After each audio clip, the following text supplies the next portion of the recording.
Hi Stampin' friends, this is Trina Brower here, and today I will be stepping out of my comfort zone once again. One of the challenges this week from Stampin' Up was to case a card from either of the current catalogs. Of course, case means to copy and share everything.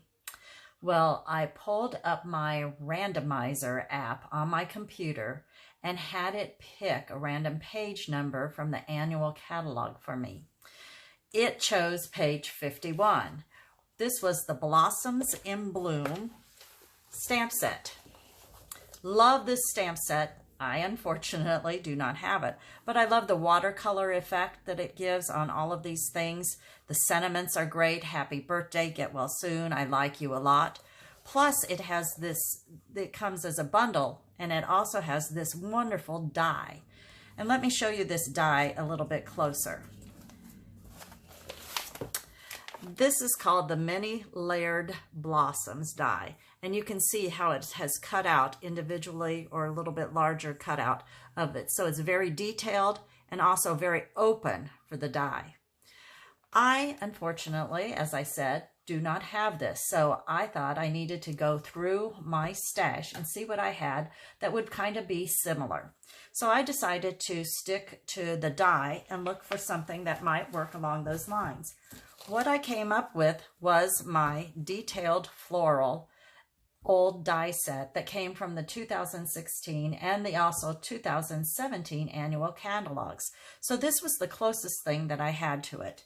This is the card that we will be making today, and I'll show you how it has that open die area that we were talking about, just like the Blossoms in Bloom one did. I'll also be going to our mini catalog and using some of the Specialty Designer Series paper with this card. Let me show you that. First of all, we have the Love You Always Specialty Designer Series paper, and you can tell this has a nice gold foil print to it. This also goes with the Blushing Bride. The next one that we have is Sahara Sand is the background. This is another one with the foil. This has kind of leaves in it. And another one in that same Designer Series paper set is once again flowers with the Rococo Rose as the background.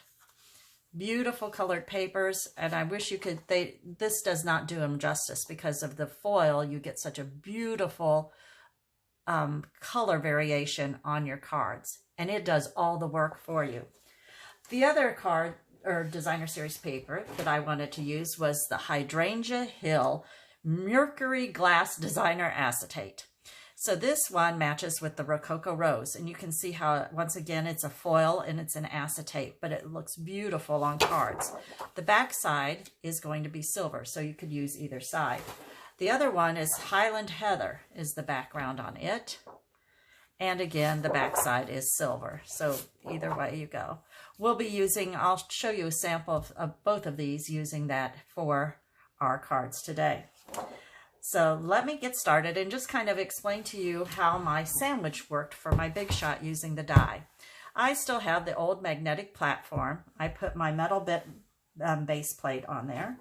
And then, of course, I had my Designer Series paper, which, of course, now is already cut out. You can see the beautiful thing it is. But the die, of course, went on like this, my cutting plate, and I cut it out. Just kind of centered it, nothing fancy as far as me measuring or anything like that. I just went by my gut and kind of took a look at what I thought I needed. Okay. So let's put this card together really quickly because the Designer Series paper does all the work for you. This is going to be my sample. We're changing it up just a little bit. Instead of just having a white card base with the Designer Series paper, I have gone ahead and had the Rococo Rose as our card base. Then we're going to put a piece of Whisper White or Basic White cardstock on that.